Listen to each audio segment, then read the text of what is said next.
என்னுடைய பெயர் பலமுறை இங்கே உச்சரிக்கப்பட்டது. நான் எழுதிய ஒரு வசனத்தை அதை பேசியவரை நினைத்து சொல்ல கடமைப்பட்டிருக்கிறேன். வேத நாம் போட்டதும்பார். அந்த ஒரு விதைகளில் ஒன்றுதான் நான்.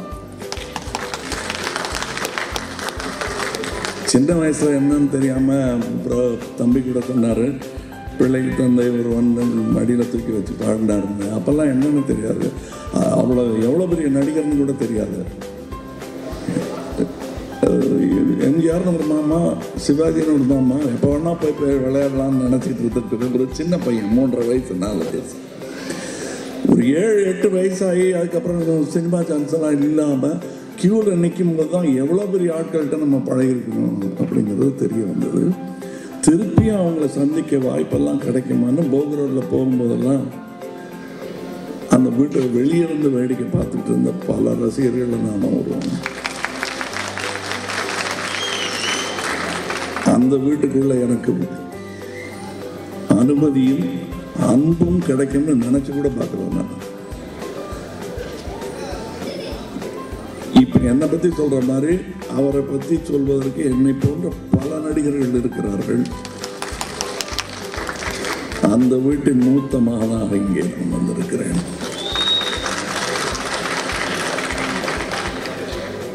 அந்த பெருமையை நான் ஆசைப்பட்டது நடக்கும் என்பார்கள். என் வாழ்க்கையில் ரொம்ப ஆசைப்பட்டது அதுதான். அதில் இன்னொரு விஷயம் அங்கே நான் கற்றுக்க வேண்டிய கடமைப்பட்டிருக்கிறேன். அது அவர்கிட்ட தான் கற்றுக்கணும் இல்லை. சிவாஜி ரசிகர்களே கொஞ்சம் அப்படிதான் நடப்பாங்க. அவங்களுக்குள்ளேயே அவர் இருக்கிற மாதிரி இருக்கும். ரசிகனுக்கே எப்படி இருந்தால் பையன் எப்படி இருக்கணும்னு எடுத்து பார்த்தோம்னா வியப்பாக இருக்கும். பிரபு தம்பி அந்த நடிகர் தளத்தோட மகனா இப்படி பணிவாக இருக்காருன்னு தோணும். எல்லார்கிட்டையும் பழகுவதும் சரி, பிரபுகிட்ட நம்ம சில விஷயங்கள் கற்றுக்க வேண்டியிருக்கு அப்படின்னு சொல்லலாம்னு எனக்கு அறிவுரையாக எடுக்கும்போது அதையும் மீறி தம்பி விக்ரம் பிரபு இப்போ நான் என் ஸ்ருதிக்கெல்லாம் உங்களை காட்டி அறிவுரை சொல்லணும்னு நினைக்கிறேன். பாருங்க எப்படி இருக்காங்க. அப்படி 3 தலைமுறை நடிகர்களை இங்கே உருவாக்கி இருக்கிறது எங்கள் குடும்பம்.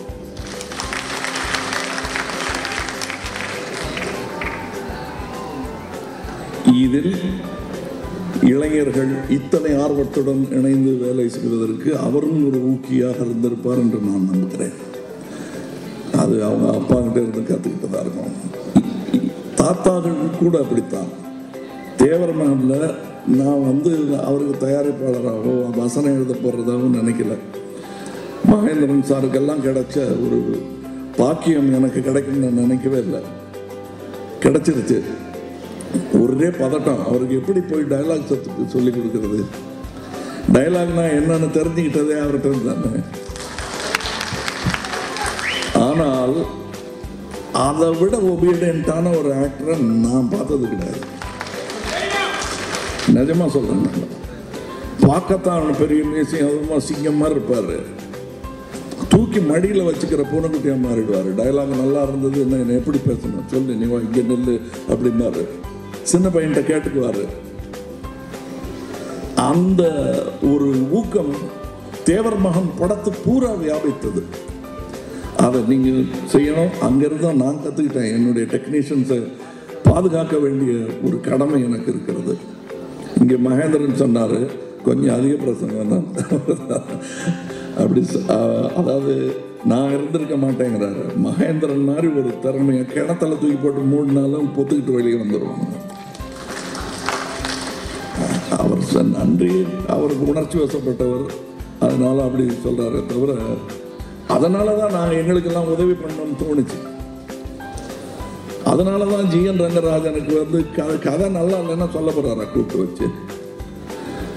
அவரும் அவங்க கூட சேர்ந்து கவலைப்படாத தம்பி, இன்னொரு வாட்டி நல்லா யோசிச்சு நல்ல கதை எழுதுனது தானே சொல்லியிருக்கேன், நல்லா இருக்க கண்டுதானே அப்படி சொல்லியிருக்காரு. இது எல்லாமே நாங்கள்லாம் ஒரு கூட்டமாக ஒர்க் பண்ணோம். இன்னும் நிறைய கதைகள் இருக்கிறது. மகேந்திரன் எனக்காக டப்பிங் கூட எழுதியிருக்காரு. மலையாளத்தில் இருந்து தமிழாக்கம் பண்ண போகிறேன், நீங்கள் தான் எழுதணும்னு அவரை வம்பு பிடிச்சி அவர் வந்து டப்பிங் எழுதுறது மாதிரி கொடுமை கிடையவே கிடையாது. அதுவும் நல்ல யோசித்து எழுதுகிற எழுத்தாளருக்கு சங்கிலியால் கட்டி காலையும் கையும் கட்டிட்டு எங்கேயோ பல்ட்டி அடின்னு சொல்கிற மாதிரி இருக்கு. அதையும் செஞ்சார், எனக்காக பிரமாதமாக செஞ்சார். அது பருவமழைன்னு ஒரு படம் மதனோத்சவமாக மலையாளத்தில் வந்தது. அந்த மாதிரி இந்த குடும்பத்திற்கு நான் ஏதோ வந்ததை பெருமையாக நன்றி சொன்னார்கள். அதை என்னை அந்நியப்படுத்துவதாக நினைக்கிறேன். என்னை கூப்பிடாம விட்டுறாதீங்க. முடியலன்னா நான் வர முடியலன்னு சொல்லி அட்லீஸ்ட் கைப்பிள்ளையாவது வந்து பேசுகிறேன். நான் இது என் விழா. இதில் வந்து இது என் பிள்ளைக்கு நீங்கள் இந்த மாதிரியான ஒரு நல்ல களம் அமைத்து பேரை பார்த்தோன்னு நினச்சிட்டேன். வாகா ஒரு ப்ரொடியூசர், வாகா ஒரு மியூசிக் டைரக்டர், வாகா ஒரு நல்ல டைரக்டர் வாச்சா படம் வெற்றி தானே அடையும். நல்ல எல்லாம் வாகா வாய்ந்திருக்கிறது. உங்களுக்கு விக்ரம் பிரபு பெரிய ஒரு வெற்றி உங்களுக்காக காத்திருக்கிறது. அடுத்த படத்தை டைட்டில்லாம் சொல்கிறாங்க. எனக்கு பொறாமையாக இருக்குது. அடடா நமக்கு தோணலையான்னு.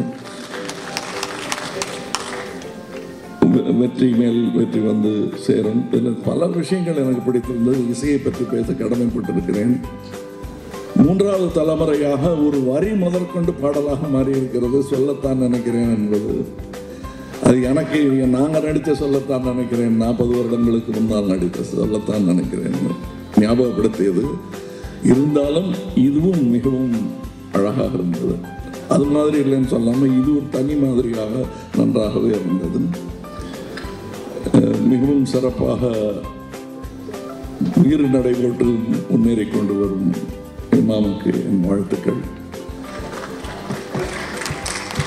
இன்னும் நிறைய படங்கள் நீங்கள் எல்லாம் சேர்ந்து செய்யணும். 5 படங்கிறத பெருமையாக சொல்லாதீங்க. ஒரு சின்ன விஷயத்தை சொல்லி இன்னும் போக வேண்டிய தூரம் எவ்வளோ இருக்குங்கிறதுக்காக தான் சொல்கிறேன். கர்வத்தில் சொல்ல தயவு செய்து. இளையராஜாவும் நானும் கிட்டத்தட்ட 100 படம் பண்ணிட்டோம். ஸோ இப்போ அடுத்த படம் பண்ண போகிறோம். இப்படி உங்கள் பயணமும் தொடர வேண்டும் என்பது ஆசை. வயது இருக்கிறது, திறமை இருக்கிறது, நீங்கள் அப்படி முன்னேற வேண்டும். இந்த படம் கண்டிப்பாக வெற்றி பெறுவதற்கான எல்லா வாய்ப்புகளும் தெரிகிறது. அது நான் ரொம்ப வாழ்த்தக்கூடாது, இது என் படமும் கூட. அதனால் மற்றவர்கள் வாழ்த்த வேண்டும் என்று சிரம் தாழ்த்தி கேட்டுக்கொள்கிறேன். நன்றி.